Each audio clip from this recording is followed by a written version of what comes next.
Are you struggling to think of new things to write about with your content? So many online business owners believe that they're limited to this set number of topics that they can talk about. And I get it. We want our content to attract our ideal clients. And I agree, I want that for you too. But does that really mean limiting yourself to just this couple of topics? I mean, surely everyone who has totally niched down to a really specific topic would be super successful, right? But I'm sure we all know someone who we've had to unfollow because, well, their content was repetitive and didn't really show us anything new.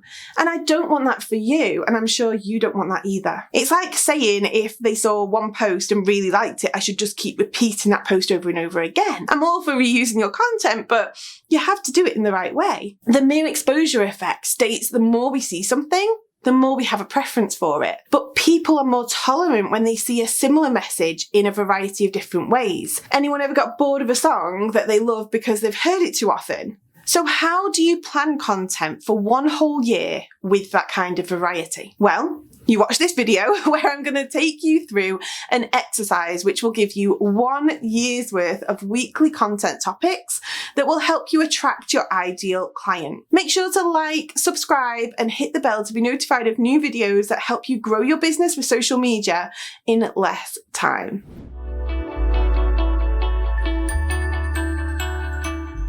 Hey, I'm Karen, and I have seen so many business owners join the content mapping method because they don't produce content because they struggle with what to say because of the overwhelm of not having a plan. So today I want to share the topic ideas work I do inside the content mapping method to help you plan out 1 year's worth of content topics you can write content on. The first step in writing 1 year's worth of content topic ideas is thinking of your content pillars. Now, I know you will probably have heard this term content pillars bandied about before, but I do this differently. I'm not going to say, pick 7 topics, any topics, and write about them. I'm going to give you the topics. You just need to make them relevant to your offers. Okay, so if you have a pen and paper, we shall begin. So pillar 1 will be the solution you use to help your ideal client get results. This isn't your framework, your process, or product. It's the thing you use to get them results. So if you have a diet program, it might be a specific type of diet like keto or paleo or clean eating. Or if you have a self-care program, it might be that it's self-prioritization is the thing you use to help them get results. The reason why we're using these 7 pillars is because if we know we're talking about the thing we use to get people results and they're interested, they're going to be interested in our offers. Pillars 2, 3, and 4 are the results they want when they go through your program. They believe by taking your offer, they will achieve certain results. What are they? This might be more leads, more income, losing weight, getting stronger, getting leaner. Then pillars 5, 6, and 7 are problems that they're experiencing. So look at the results that they want and say, okay, what does someone who doesn't have the results have instead? And those will likely be the problems they're experiencing. So no leads, no income, feeling weak, not gaining muscle. When we address these pillars with our content, it causes them to be linked and tied together. And this gives us that coherent theme for our social media channels. But that's only 7 pillars, right? And now we need to break those pillars down into the topics we can use for our social media channels, which we're going to cover in step 2. Now, you have a choice to continue the old way. And if you haven't written down the content pillars, you need to now, because otherwise you're going back to the old way, because this is how we develop that 1 year plan for you. So step 1 gave you your content pillars. And I want to reiterate, if you haven't completed step 1, go and do it. Step 2 of getting 1 year's worth of weekly content topics is figuring out the pains and struggles your ideal client's experiencing as a result of each of these pillars. Bear with me. Some people will think that the pillars are enough, right? I have a theme, I'm off, but we want more intention with our content than just a theme. This is how we attract our ideal client actually to us. When you use the pillars without these questions, you still don't have a plan. And that's what you came here for, right? So for each pillar, I'm going to ask you a series of questions. So I would advise you do 1 pillar at a time and then rewind the video to whatever it says on the clock right now. Quick, have a look. And watch it again and again until you have watched it for each of the 7 pillars. Are you ready? Okay. 1. What mistakes is your ideal client making regarding the pillar? So what's causing the problems that they're having? Is it something that they're doing? Why are they not getting the results that they want? Why have they not adopted the solution in their life? 2, what social proof related to the pillar do you have?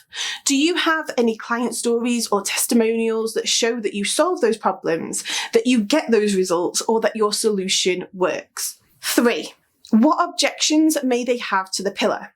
So, implementing the solution, solving the problem, or getting those results. Have they tried it before? Because when you recognise those objections, you can write content that overcomes those objections and addresses them directly. What inspirational quotes can you find on your pillars?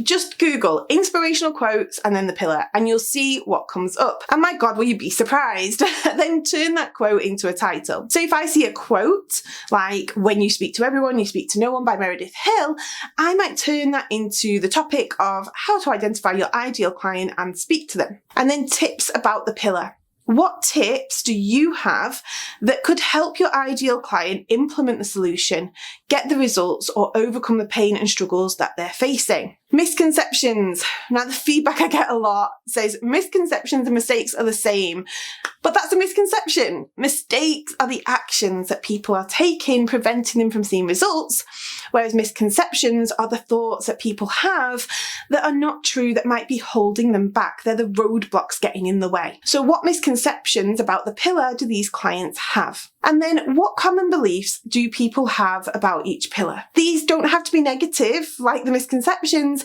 These can be things that people think commonly that are true, but that you can dive deeper on. And lastly, what tools do you use to help them with these pillars? To get results, do you use any tools that you can talk about or review or demonstrate their use? Like this video I've done on how to create a content piece in Canva. So we've covered how to plan content for 1 year for your online business. By creating your 7 topic pillars firstly, and then by answering 8 questions for each pillar. And this should give you 56 content topic ideas. So all you need to do now is create 1 large content piece per week on these topics, and then you can reuse that content to recycle, repurpose, and repost, and you have your content for every day of the week. If you want to find out more about how to reuse your content, go and check out this video on reusing content for social media. Also check out the link below on the repurposable content formula training, where I show you the 3 things you need to implement the repurposable content formula in your own business. Make sure to give this video a like, hit subscribe to be notified about new videos that come out every Tuesday on improving your business with social media in less time.